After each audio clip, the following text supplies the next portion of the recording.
प्रिय दोस्तों नमस्कार। आइए आज की इस जीवन दर्शन यात्रा में किसी और नए विषय को लेकर बातचीत करते हैं। आज का विषय है संसार के भरे बाजार में रहकर जीकर हम मौन को कैसे धारण करें। अगर हम मौन के प्रति, बोलने के प्रति, हम जो बोल रहे हैं और जो सुन रहे हैं उनके प्रति, शब्दों के प्रति, वाणी के प्रति, विचारों के प्रति हर क्षण सजग, जागरूक और होशपूर्ण रहने और जीने का अभ्यास करें, हर क्षण हर कर्म के प्रति, तो यह अपने आप में सबसे बड़ी जागरूकता है, सबसे बड़ा होश है। यानी कि हम शब्दों का, वाणी का पूर्ण मौन प्रतिदिन 1 घंटे या 2 घंटे रख सकते हैं, सुबह या शाम समय की अनुकूलता के अनुरूप। मगर हम 24 घंटे संसार के भरे बाजार में घर, परिवार, समाज, संसार, व्यापार, पारिवारिक, सामाजिक जीवन जीकर हम कभी भी कहीं भी मौन को धारण नहीं कर सकते। यानी कि प्रतिदिन घंटे 2 घंटे का मौन धारण किया जा सकता है, लेकिन पूर्ण मौन को धारण नहीं किया जा सकता, क्योंकि हम व्यापार करते हैं, घर में, परिवार में, समाज में, संसार में सबको बोलना पड़ता है, सुनना पड़ता है। इसकी वजह से अगर हम सजग रहने का प्रयास या अभ्यास करें तो बेशक हम हमारे जीवन में वाणी को लेकर, शब्दों को लेकर बेहद सजग और होशपूर्ण जीवन को जिएंगे और होशपूर्ण रहेंगे। अब घर में, परिवार में, समाज में 24 घंटे हम घर के, परिवार के, समाज के, संसार के सारे कार्य करते हैं। लोग हमें बोलते हैं, लोग हमको बोलते हैं, लेकिन हमें मौन नहीं रहना है। लेकिन मौन न रहते हुए हम मौन को कैसे धारण कर सकते हैं? यह एक छोटा सा प्रयोग है कि हम जब भी जो भी बोले, जितना भी बोले, जितनी ज़रूरत है उतना ही बोले और कम से कम शब्दों का प्रयोग करें।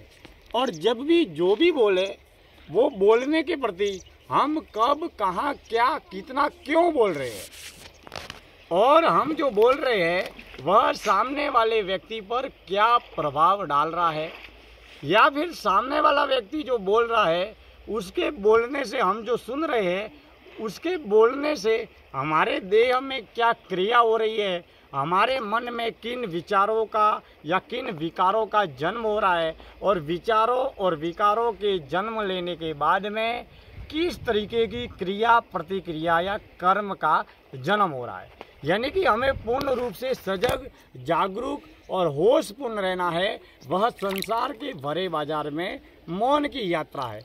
यानी कि हम जो बोलते हैं और जो सुनते हैं उसके प्रति अगर साधक या ईश्वर का उपासक जागरूक या होशपूर्ण रहने का प्रयास या अभ्यास करे तो बेशक हमारे बोलने में एक सजीवता आएगी, जागरूकता आएगी। हमारी जीवन की शक्ति और समय सबसे ज़्यादा बोलने में ही व्यर्थ का नष्ट होता है। और जो व्यक्ति वाणी के मौन को धारण नहीं कर सकता है वह व्यक्ति, साधक या ईश्वर का उपासक, मन के मौन को भी धारण नहीं कर सकता है। वह घर, परिवार, समाज, संसार की यात्रा हो या आध्यात्मिक यात्रा हो। यहाँ एक और सवाल जन्म लेता है कि वाणी और विचार की यात्रा संसार की यात्रा है और मौन की यात्रा सत्य की यात्रा है। अब जब हम वाणी के जरिए मौन को धारण करते हैं तो धीरे धीरे वाणी के मौन के जरिए, शब्दों के मौन के जरिए हम विचारों के मौन की ओर आगे बढ़ने लगते हैं। अब हम घर में, परिवार में रहते हैं, घर के लोग हैं, परिवार के लोग हैं, सुबह से शाम तक हम कुछ न कुछ बोलते रहते हैं, कुछ न कुछ सुनते रहते हैं, क्योंकि हमारा पूरा जन्म और जीवन बोलने से ही चलता है। वाणी, विचार के बाजार से ही ये संसार, घर, परिवार, समाज, संसार संचालित होता है। अब पारिवारिक, सामाजिक, व्यवहारिक जीवन जीने के लिए बोलना भी ज़रूरी है, वाणी का इस्तेमाल करना भी ज़रूरी है, शब्दों का प्रयोग करना भी ज़रूरी है। लेकिन बोलते वक्त वक्त अगर हम सजग रहे, जागरूक रहे कि हम जो बोल रहे हैं वह बोलने के माध्यम से सामने वाले व्यक्ति पर क्या प्रभाव पड़ रहा है, वह सुखी हो रहा है, खुश हो रहा है, प्रसन्न हो रहा है, या फिर वो दुखी हो रहा है, हमारे बोलने से उसे बुरा महसूस हो रहा है, इत्यादि तमाम विषयों के प्रति हम अगर जागरूक, सजग और होशपूर्ण रहने का प्रयास और अभ्यास करें तो बेशक हम प्रतिदिन, प्रति सप्ताह या प्रति महीने घंटे 2 घंटे का मौन धारण कर सकते हैं। लेकिन अगर हम बिना मौन के धारण किए हुए पारिवारिक, सामाजिक, सांसारिक, व्यावसायिक जीवन में हम जब भी जो भी बोल रहे हैं या सामने वाले व्यक्ति की जो भी बात कानों के माध्यम से सुन रहे हैं उसके प्रति सजग रहे, होशपूर्ण रहे कि मैं क्या बोल रहा हूँ, सामने वाले व्यक्ति को क्या बोल रहा हूँ, बोलने से कितना बोलना चाहिए, कितना बोला और फिर मेरे को कितना बोलना चाहिए था, मेरे बोलने से सामने वाले व्यक्ति को सुख पहुंचा या दुख पहुंचा, भला लगा या बुरा लगा। हम जो भी, जब भी, जहां भी, जैसे भी बोल रहे हैं वो घर, परिवार, समाज, संसार, गांव, संगठन, संस्थान में किस तरीके से क्या प्रभाव डालेगा उसके प्रति हमें जागरूक रहना है।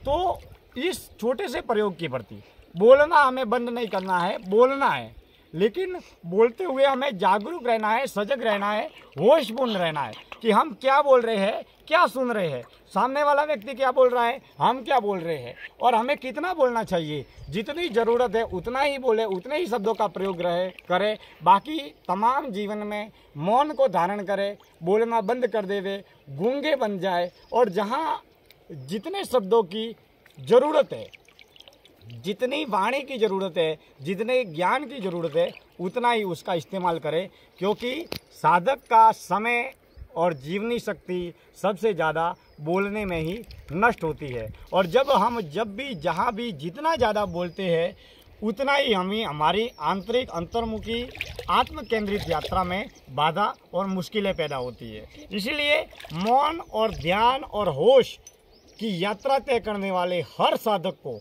अपने जीवन में कब बोलना है, कहाँ बोलना है, कितना बोलना है, क्यों बोलना है, कैसे बोलना है, इसकी सजगता को बेहद जागरूकता के साथ में अपनाना होगा।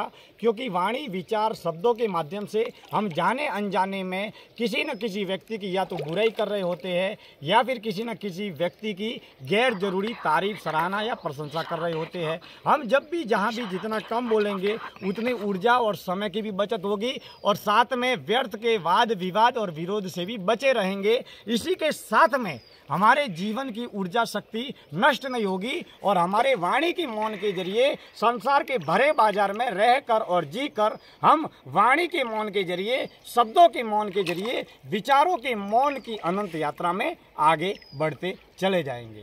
दोस्तों, मैं दिनेश्वर माली आप सभी का तहे दिल से हार्दिक आभार व्यक्त करता हूं।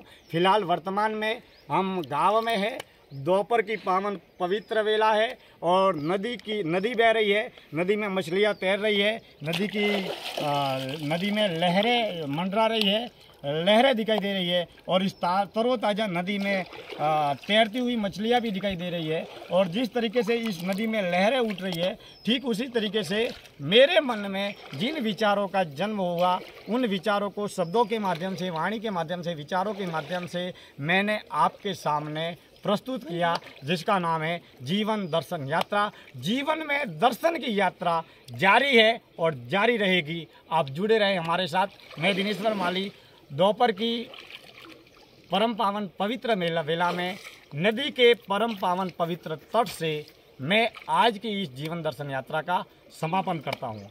हम आपसे जुड़े हैं, आप हमसे जुड़े रहे। बहुत बहुत धन्यवाद, दिल से शुक्रिया, धन्यवाद।